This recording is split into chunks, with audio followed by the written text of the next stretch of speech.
তোমরা কে কে জলপাই খেতে ভালোবাসো না বলো? যারা ভালোবাসো না আমার এই রেসিপিটা একবার দেখো আর একবার বানিয়ে খেয়ে দেখো। দেখো আমার কতগুলো জলপাই এনেছে, 2.5 কিলো জলপাই নিয়ে এসছে। জলপাইগুলো প্রথমে আমি বোটাগুলো ছাড়িয়ে ভালো করে জল দিয়ে ধুয়ে নিয়েছি।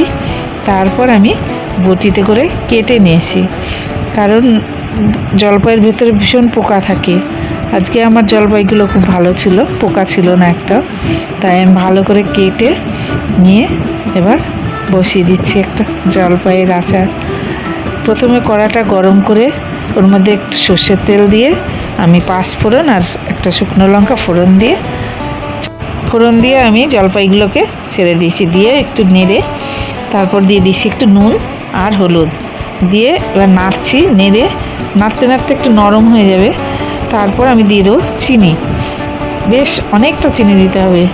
চিনি দিয়ে নেড়ে 2.5 কিলোতে আমি 2 কিলো চিনি দিয়েছি। প্রথমেই সব চিনি দিইনি, অল্প কিছুটা দিয়েছি, তারপরে আবার লাস্টে আবার কিছু দিয়েছি মাঝখানে। চিনিটা দিলেই বেশ জল ছেড়ে যাবে। নাড়লেই নিচে নাড়তে হবে প্রথমেই ভালো করে, তা নাহলে নিচে লেগে পড়বে, পুড়ে গেলে তখন আর টেস্টটা খারাপ হয়ে যাবে।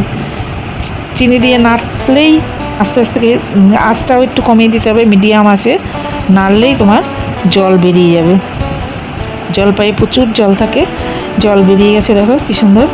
এবার জলপাইগুলো সেদ্ধ হতে দেবো, সেদ্ধ হবে। আর আমি আরেকটু চিনি দিয়ে দেবো, অর্ধেক চিনিটা দিয়েছিলাম প্রথমে, আর অর্ধেক চিনিটা আমি পরে দিয়ে জলপাইটা হতে দিয়ে আমি মশলাটা করে নেব।